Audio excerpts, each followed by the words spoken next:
بسم اللہ الرحمن الرحیم اعوذ باللہ من الشیطان الرجیم بسم اللہ الرحمن الرحیم الحمد للہ رب العالمین والصلاة والسلام علی محمد وآلہ الطیبین الطاہرین۔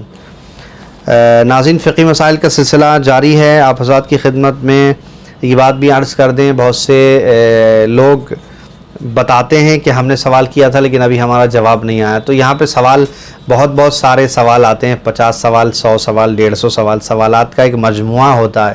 تو اب اتنے سارے سوال، ہماری نظر اس بات پر بھی رہتی ہے کہ ویڈیو کو بہت مختصر، پروگرام کو مختصر رکھا جائے تاکہ ہر کسی انسان کے لیے پروگرام کا سننا آسان ہو جائے۔ لمبے پروگرام کے لیے ایک اسپیشل ٹائم نکال کے آپ کو سننا پڑے گا۔ تو ہماری کوشش ہوتی ہے کہ تھوڑے سوال ایک پروگرام میں شامل کیے جائیں تاکہ پروگرام بہت زیادہ لمبا نہ ہو جائے۔ تو اب اس بات پر چونکہ نظر رہتی ہے، لہٰذا سارے سوالات ایک پروگرام میں نہیں آ سکتے۔ اگر آپ چاہتے ہیں کہ آپ کے سوال کا جواب رہے تو آپ جو بھی فقہی مسائل کے پروگرامز آتے ہیں انہیں سنیے، آپ کو نالج دیں گے۔ ضروری نہیں آپ اپنا سوال ہی سنیں، تو آپ کو کہیں نہ کہیں کسی نہ کسی پروگرام میں آپ کا سوال انشاءاللہ مل جائے گا۔ میں کوشش کرتا ہوں وہ سوالات جو ہماری زندگی میں اہمیت نہیں رکھتے اور اختلافی باتیں ہیں، کبھی لوگ اس طرح کی سوال کرتے ہیں تو ان سے میں گریز کرتا ہوں۔ سوال ہے، کیا عطر یا پرفیوم یا جو ہے کوئی بھی خوشبو کسی بھی کمپنی کے استعمال کر سکتے ہیں اگرچہ وہ اسرائیل کمپنی ہی کی کیوں نہ ہو، اور ہر قسم کے پرفیوم میں نماز ہو سکتی ہے؟ جی ہاں، یہ رباب فاطمہ بنگلور سے ہیں، ان کا سوال اچھا سوال ہے۔ آپ کسی بھی پرفیوم کو یا کسی بھی قسم کے عطر کو اگرچہ وہ اسرائیلی کمپنی ہی کا کیوں نہ ہو یوز کر سکتے ہیں، حرام نہیں ہے، اور نماز پڑھنا بھی اس کے اندر جائز ہے۔ لیکن ہاں یہ کہ ہمیں اپنی کمپنیز کو بڑھاوا دینا ہے، دوسری کمپنیز کو، ہمیں ایک بڑا مسئلہ چل رہا تھا بھائی اسرائیل کے پروڈکٹس کو روکا جائے، وہ جو ہے وہ ان کے سامان کو نہ خریدا جائے چونکہ اسلام دشمن ہے، وہ ایک الگ بات ہے۔ لیکن پرفیوم اور عطر کی جو بات ہے وہ یہاں تک نماز کی بات ہے تو نماز اس کے اندر درست ہے۔ سجدگاہ ٹوٹ جائے تو اس پہ سجدہ کرنا کیسا ہے؟ جی، سجدگاہ ٹوٹ جائے تو اس پہ سجدہ کر سکتے ہیں، کوئی حرج نہیں۔ سجدگاہ کم سے کم اس جو ناخن، یہ جو ہمارے انگلی کا یہ جو حصہ ہے اوپر والا پورا ہے، یعنی تقریباً کہہ سکتے ہیں درہم کے برابر، یعنی ایک جو اٹھنی ہوتی تھی ایک، یا روپیہ کہہ سکتے ہیں، جو نیا والا 1 روپیہ چلتا ہے سکہ، ایک سکے کے برابر جیسی سجدگاہ کم سے کم اتنی چھوٹی ہونا چاہیے، تو اس میں آپ کا سجدہ ہو سکتا ہے، کوئی حرج نہیں ہے۔ نماز میں قنوت کے بعد چہرے پر اس طرح کر کے ہاتھ پھیرتے ہیں، تو یہ کیا ہے؟ یہ کرنا ٹھیک ہے ٹھیک نہیں ہے؟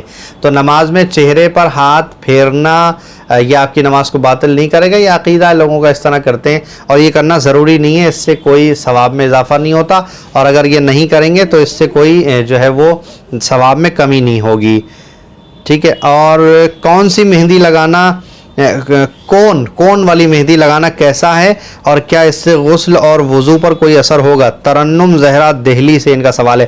جی ہاں، کون والی مہندی، دیکھیں مہندی کون والی ہو یا مہندی پتوں والی ہو، اب سارے کون کی مہندی پر میری تحقیق نہیں ہے کہ کون کی مہندی کیسی ہوتی ہے، لیکن میں اتنا جانتا ہوں کہ مہندی آپ لگائیں، کوئی سی بھی مہندی لگائیں، وہ رکاوٹ نہ بنے، کھال تک پانی پہنچنے میں رکاوٹ نہیں بننا چاہیے، اگر رکاوٹ بنے گی تو وضو نہیں ہوگا۔ اب یہ آپ طے کریے کہ کون والی مہندی لگانے سے پانی پہنچنے میں رکاوٹ ہوتی ہے یا نہیں ہوتی ہے۔ مسئلہ ہمارے یہاں یہ ہے کہ کوئی بھی چیز آپ اپلائی کریں اپنے ہینڈز پہ یا فیس پہ، وہ پانی وضو کا اندر پہنچنے میں رکاوٹ نہیں بننا چاہیے، رکاوٹ بنے گا تو آپ کے لیے نماز نہیں ہوگی۔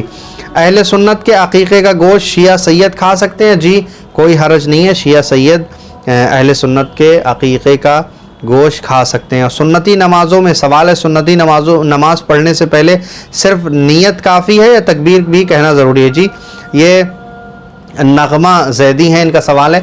تکبیرۃ الاحرام اللہ اکبر، یہ نماز کی نیت کرنا نماز کی شرط ہے، یعنی یہ سب سے اسٹارٹنگ یہیں سے ہوتی ہے نماز کی، تو تکبیر کہنا تو ہمارے یہاں شرط ہے نماز کے اندر، تکبیر کے بغیر نماز مستحب ہو یا واجب ہو نماز نہیں ہوگی، صرف نیت سے تکبیر کہنا، اللہ اکبر کہنا یہ ضروری ہے۔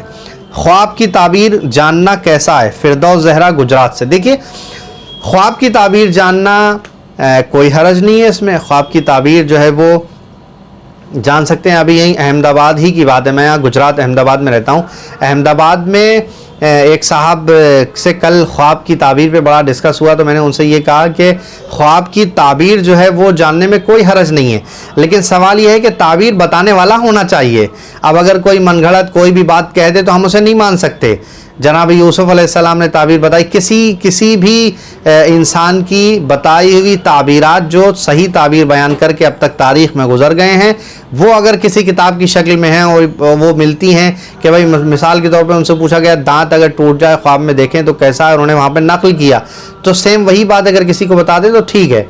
تعبیر بتانے والا کیسا ہے، کتنا اس کے پاس علم ہے، اور وہ تعبیر کا علم رکھتا ہے نہیں رکھتا، یہ سب باتیں ایک اپنی جگہ الگ ہیں، ورنہ تعبیر اگر کوئی صحیح بتا رہا ہے تو تعبیر جاننے میں کوئی حرج نہیں ہے، ٹھیک ہے۔ اس کے بعد سوال ہے، کیا شوہر کے داخلی لباس بیوی اگر دھوئے تو اس سے نفرت پیدا ہوتی ہے؟ یہ انعام رضوی ہیں لکھنؤ سے۔ یہ اس طرح کی بات مشہور ہے، لوگوں سے سنا ہے گھروں میں، لیکن اس طرح کی بات جو ہے کبھی کتاب میں ہم نے پڑھی نہیں ہے، اور ابھی اپنے اساتذہ میں سے بھی کسی سے سنی نہیں ہے، تو اس کے بارے میں کوئی علم نہیں ہے۔ دعائے خیر میں یاد رکھیے گا۔ والسلام علیکم ورحمۃ اللہ وبرکاتہ۔